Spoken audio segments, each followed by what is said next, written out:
जावा की इस वीडियो में आज हम पढ़ेंगे अपने बिटवाइज ऑपरेटर के बारे में कि बिटवाइज ऑपरेटर होता क्या है। फिर उसके बाद इसी वीडियो के एंड में मैं आपको एक प्रैक्टिकल भी करा के दिखा दूंगा बिटवाइज ऑपरेटर का, ताकि आपकी प्रैक्टिकल नॉलेज भी अच्छी हो जाए। तो देखो, बिटवाइज ऑपरेटर बाइनरी कंसेप्ट पे वर्क करता है। बाइनरी कंसेप्ट क्या होता है जावा में? 0 और 1। अब जिनको नहीं पता कैसे, अगर जैसे मेरे को 5 का बाइनरी नंबर निकालना है तो कैसे निकालेंगे, मैं आपको एग्जांपल समझा देता हूँ। सबसे पहले आपको लिख देना है यहाँ पर 1, फिर 2, डबल करते जाओ 4, 8, डबल करते जाओ 16, 32 और 64। ऐसे ऐसे करके आप और भी आगे ले सकते हो, डबल कर सकते हो, ठीक है, डबल करके। अब जैसे मुझे 5 का बाइनरी नंबर निकालना है तो कैसे निकालेंगे हम? ऐसे दो नंबर को ऐड करेंगे जिससे कि 5 बन जाए। 4 और 1 होते हैं 5, 4 + 1 करेंगे 5, तो उनके नीचे हम लगा देंगे 1 1 और बाकी के नीचे लगा देंगे 0। तो 1 0 1। लेकिन बाइनरी नंबर हमेशा 4 डिजिट का होता है, तो हमें एक 0 यहाँ पर भी लगानी पड़ेगी। तो 5 का बाइनरी नंबर क्या होता है? ये 5 का बाइनरी नंबर है। 5 का बाइनरी नंबर होता है 0 1 0 1। ये 5 का बाइनरी नंबर हो गया। इसी तरीके से अगर मुझे 7 का बाइनरी नंबर निकालना है, देखो मैंने यहाँ पर दिखा दिया 0 1 0 1। इसी तरीके से अगर मुझे 7 का बाइनरी नंबर निकालना है तो क्या मैं कैसे निकालूंगा, मैं आपको बता देता हूँ। ऐसे कौन से डिजिट को ऐड करूँ जिनसे 7 बन जाए? एक 4 2 1, इन सभी के नीचे मैं 1 1 और 1 लिख दे रहा हूँ। और बाकी इसके नीचे मैं यहाँ पर, क्योंकि ये 4 डिजिट लेता है, तो यहाँ पर मैं 0 लिख दे रहा हूँ। तो ये किसका बाइनरी नंबर बन गया? ये 7 का बाइनरी नंबर बन गया। क्या बन गया 7 का बाइनरी नंबर? 0 1 1 1। इसी तरीके से अगर मुझे 10 का बाइनरी नंबर निकालना है तो मैं कैसे निकालूंगा? 10 का बाइनरी नंबर मैं ऐसे निकालूंगा। 8 हो गया 1, यहाँ पर 8 + 2 होता 10, यहाँ पर 0, यहाँ पर 1 और यहाँ पर 0। तो 10 का बाइनरी नंबर क्या हो गया हमारा? 1 0 1 0। अब जल्दी से समझ लेते हैं बिटवाइज ऑपरेटर हमारे कितने टाइप्स के होते हैं। मैं आपको एक एग्जांपल के तौर पे भी समझा देता हूँ। मैंने एक एग्जांपल ले लिया, लाइक मैंने इंट ए में मैंने 5 स्टोर करा दिया। 5 का बाइनरी नंबर में भी मैंने आपको निकाल के दिखाया था। ये रहा ऊपर जो है, क्या होता है? 0 1 0 1। फिर इंट बी ले रहा हूँ मैं, उसमें मैं 7 स्टोर करा दे रहा हूँ।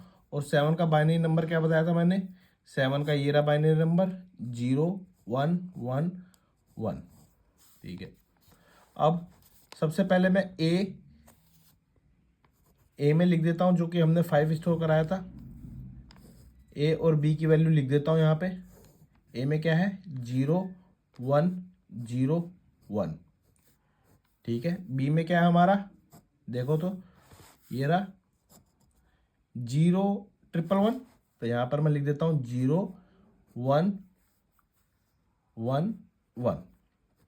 ठीक है। अब सबसे पहला हमारा बिटवाइज ऑपरेटर में कौन सा ऑपरेटर होता है? एंड ऑपरेटर होता है। एंड ऑपरेटर होता है। मेरी हैंडराइटिंग थोड़ी साफ नहीं है, मैं लिख देता हूँ उसको। ये हमारा एंड ऑपरेटर है। ठीक है। सबसे पहले एंड ऑपरेटर को समझ लेते हैं। अगर दोनों जीरो हैं, अगर दोनों वैल्यू हमारी जीरो है, तो ये हमारा होता है फॉल्स। अगर दोनों बाइनरी डिजिट हमारी जीरो है तो ये होता है हमारा फॉल्स एंड में। अगर दोनों वैल्यू 1 है, मतलब दोनों वैल्यू 1 1 है, दोनों सेम है, तो ये हमारा होता है ट्रू। तो यहाँ पर आएगा 1। एंड ऑपरेटर में दोनों कंडीशन ट्रू होनी चाहिए हमारी, तभी 1 आएगा। अगर जैसे इसमें 0 1 है, इसमें 0 1 है, एक कंडीशन हमारी ट्रू है, एक कंडीशन फॉल्स है, तो क्या आएगा हमारा? 0 फॉल्स आ जाएगा। इसमें देखो दोनों कंडीशन ट्रू है, 1 1 ट्रू है, तो हमारा 1 आ जाएगा यहाँ। ठीक है। अब एक और होता है हमारा बाइनरी में ही, इसे बोलते हैं बिटवाइज और ऑपरेटर। मैं लिख देता हूँ, इसे बोलते हैं बिटवाइज और ऑपरेटर। ठीक है।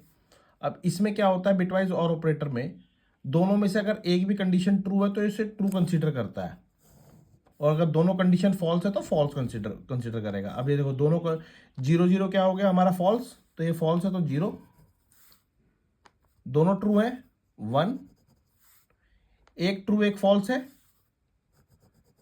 ट्रू हो जाएगा, क्योंकि एक भी अगर कंडीशन हमारी ट्रू है तो इसमें ट्रू आएगा, 1 आ गया, दोनों कंडीशन ट्रू है तो ये भी 1 आ गया। ठीक है, यहाँ पर 1 आ गया। अब एक और ऑपरेटर हमारा होता है इसमें, complement operator, bitwise XOR operator, इस साइन को हम बोलते हैं एक्सॉर ऑपरेटर।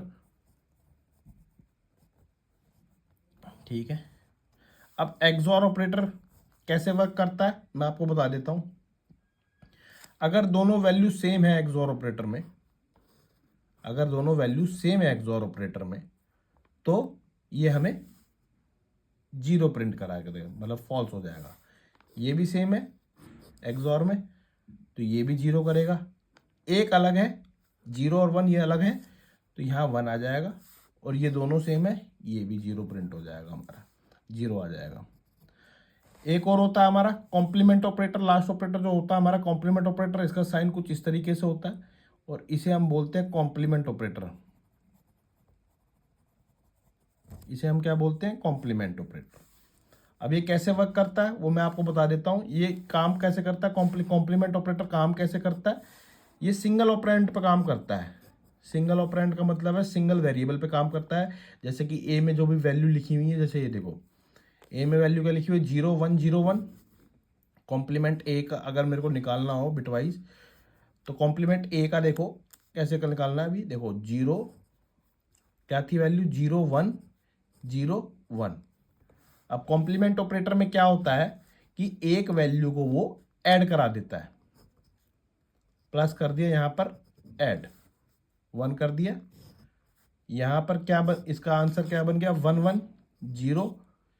एक यहाँ पर कैरी हो गया, कैरी होने के बाद 1 0 क्या होता है 1, यहाँ पर 1 और यहाँ पर 0, तो ये हमारा एंड ऑपरेटर इसके थ्रू निकल गया। ए की वैल्यू निकल गई हमारी ये।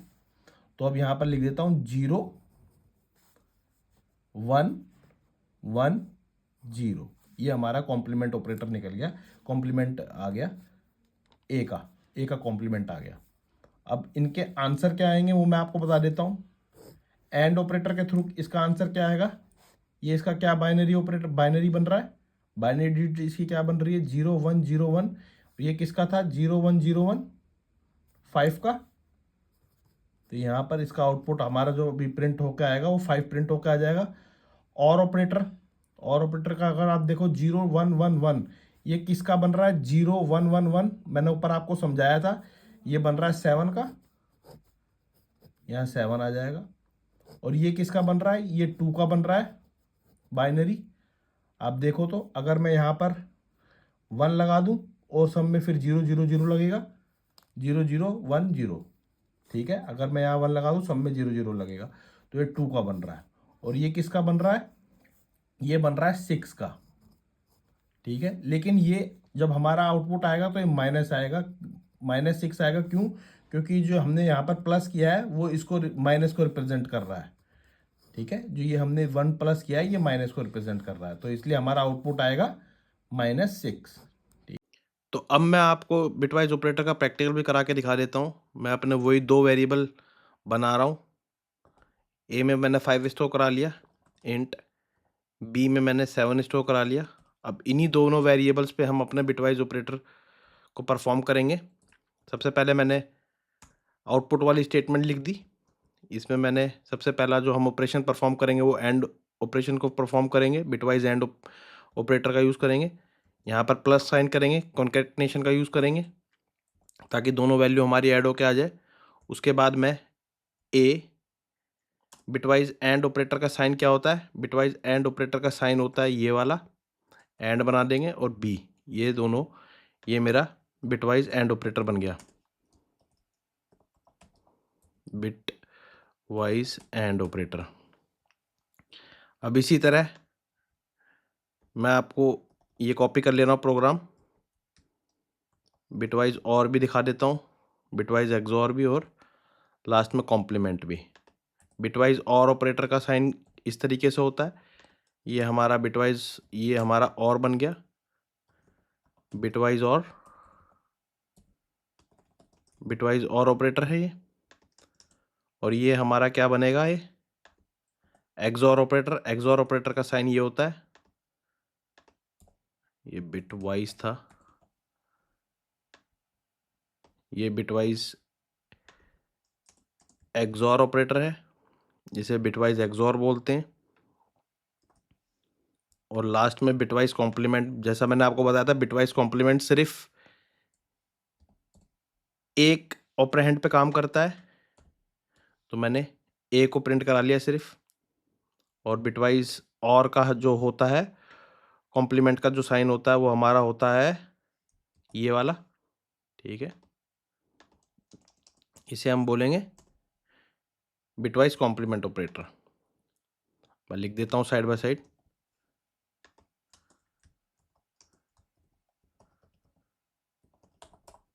Bitwise complement operator. अब मैं ये प्रोग्राम आपको प्रिंट करा के दिखा देता हूँ, आउटपुट देख लेते हैं हमारा आउटपुट सही आ रहा है नहीं आ रहा, जैसा मैंने आपको बताया था।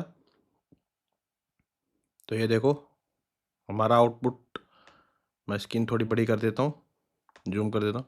हमारा फर्स्ट आ रहा 5, 7, 2 और लास्ट में -6, जैसा मैंने आपको बताया था। तो बिल्कुल सही हमारा प्रिंट हो रहा है। तो वीडियो अच्छी लगी हो तो यार लाइक कर देना, और अगर चैनल पर नए हो तो यार सब्सक्राइब भी कर देना। Thank you guys.